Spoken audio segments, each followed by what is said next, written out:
Everyone, I'm Regina Bale, Environmental Education Coordinator at the Center for Environment Society at Florida Gulf Coast University's The Water School.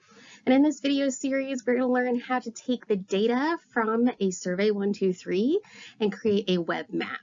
This will help you and your students see the patterns in this data and notice if there's any geographic patterns as well, hence the GIS component. So let's get started.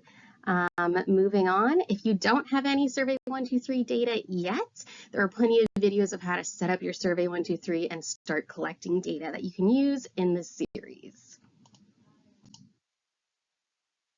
So let's think about web mapping real quick and why this is such a useful tool. It allows you to interact with the data in multiple ways. So it's a whole lot different being able to visualize on a map than it is to look at a spreadsheet. A lot of the times we collect data and we put it up in a very abstract way for our students. This makes it a lot more representative and close to the concrete feeling they had when they went and collected the data themselves. It's customizable. These designs you can add to and adjust any way you like.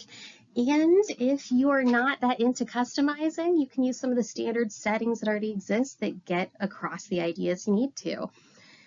This can be evergreen, event specific, and it is editable. So you might start with your map one way, your students and users could use it, and then you change your mind and edit and make new changes to it. It also could be a map that lasts for years and years, where new data is added again and again and again, or it could be a very specific event that you're collecting data for, and it's just like a time capsule. You can share them, develop them together, or you can keep it private to the owners and administrators, and you can also automatically update that data. You could also put in parameters for how often it automatically updates, or if you have to check it before it gets updated. So there's a lot of cool features here in these web maps on Map Viewer on ArcGIS Online. Let's get started. This should be a familiar screen to you when you come into ArcGIS Online. You'll see your home screen, and then you can go to the waffle icon. So the app launcher or waffle icon is what will allow you to see all your applications that you have access to. Each application is represented with an icon that has a different color, a symbol, and it has the name of the application written below the icon.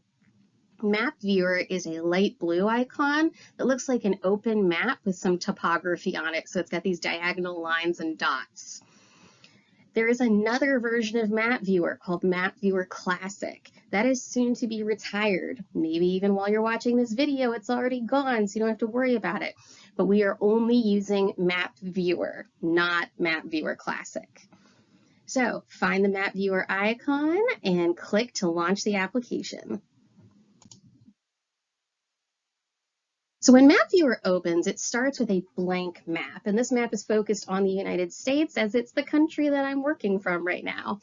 There is no data on this map because there are no layers added to it. It is just a blank general map with some basic topography and some locations, but there's no data added to it yet. What we need to do is add a layer. So on the left side of your screen, there are multiple options that are in that dark bar that allows you to add and make adjustments to the map. So the first one that is automatically open for you is layers. So your layers are ready to be added because without that, you just have a basic map. The add button with the layers icon, which looks like a stack of papers that are layered, has multiple options in that drop down for adding layers. We are just going to click on the add button, not the drop down for this video, to find the layer from our Survey 123 data. Because remember in previous videos about Survey 123, we made our own surveys, collected data with them, and now we want to put that data on a map. There's a lot of other options for finding data out there to add to these maps, but this video focuses on that connection. So the layers will come up from multiple sources. So at the top, you can see that there is a drop down that shows these different sources. The first source that's already pre-populated is My Content. This is also where you're going to find that Survey 123 data because it's a survey that you made in your content. For our presentation, we're only going to be focusing on My Content, which is where you're going to find that Survey 123 layered data. But notice you have other options like My Groups, My Favorites, My Organization. So if you're working with others who've maybe set up the survey and collected data, and you just want to be able to design a map with it, you can find it there. There's also amazing things on Living Atlas, which will be the focus of another video in the future because there are so many cool sources there. To find the layer that you need for the map, you're going to scroll down all these different layer options. You can also use the search function to type in keywords or the title of the survey so that you can find the layer that goes along with it. One survey is going to produce 3 different layers. So on your screen right now are 3 different layers for the same survey, the survey used in the previous videos, which is called FGCU K12 pH Water Quality.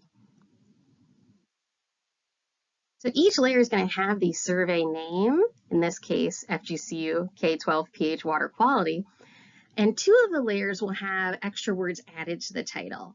So if you're looking at this video, the second one has underscore results. The third one has underscore form. What we're going to be using and what I'm going to be recommending for all of this type of work that you're doing, we're only going to be working with results.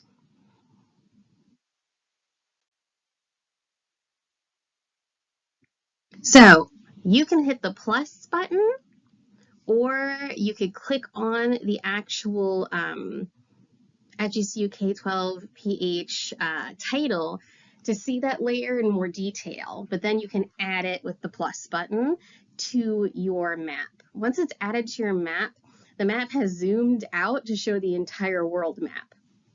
So the same dots that represented data points collected in your survey appear on the map as well. Here you can see them as red dots outlined in yellow. So click on the arrow to the left of the Add Layer section, and then the X within that Layers box to minimize that section so you have some more room on your screen.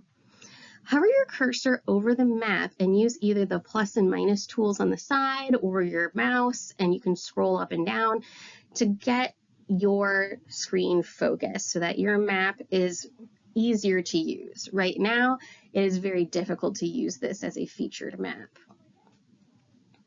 I usually focus my map on, well, in this first part of the design process, on where the data has been collected or I plan to collect it at. So mainly it's going to be at Florida Gulf Coast University. So I'm going to zoom into that area and add a little extra space around the edges and the sides of my map. So this layer for data came from the Survey 123, and it only had 3 data points in it, and it was mainly collected at the FGCU campus. So this focus area of the map seems appropriate for starting to work on this design. Now that we have a layer added to our map, we need to save this map so we can later customize it. So we need to go through the process of saving this, because as you can see in the upper left corner, it's just titled Untitled Map. We need to make sure that this is ready, saved in a spot that we can use it and adjust it. So let's get started with that saving process. So on the left side, within the multiple options in the dark bar, there is a Save and Open section. As you work on the map, if there are any unsaved changes, a blue dot shows next to the Save and Open section. So that's a good reminder that as you're working on it, if you see the blue dot, it means you need to save. The icon for the Save and Open looks like a file folder. When you click on the Save and Open, there are 3 options: Save As, New Map, and Open Map. This is going to be our first time saving this new map that we're building, so we're going to click on Save As. The Save Map pop-up will appear on your screen. For the title, I use the same title, just adding the word map at the end. So that way my surveys are kind of organized with my maps and dashboards. So I know that they all kind of fit together because they're from the same data source and then they're representing that data source. You can choose your own system for your files and how to keep them organized, but that's what's been working for me. So this one's going to be titled FGCU K12 pH Water Quality Map. You can't use the exact same title because there'll be files for your survey 123 or your dashboard that will be exactly the same. It won't allow that in the system.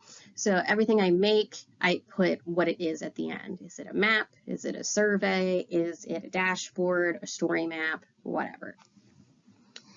So you can also take a look at your folders and make sure to keep things organized. I'm keeping them in my generic, well, it's mine, our Bail folder, but you have other folders as well for different projects and groups that you're working with.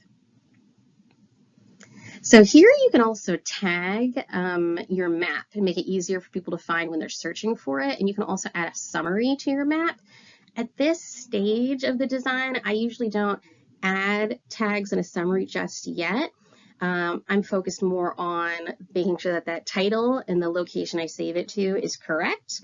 And then at a later time, I go back to the tags and summary as I've finished up my designs. So once that is all done, you click on the Save button and your map has been saved. So in this video, you were able to see how to make a web map using Map Viewer. We found the data from Survey 123 that we collected earlier and added that data layer to our web map, and we were able to save that web map so that we can customize it later. In future videos, we're going to take the time to make more edits and customize that map for your data representation purposes for your classroom. So thanks for watching, and we will see you in the next video.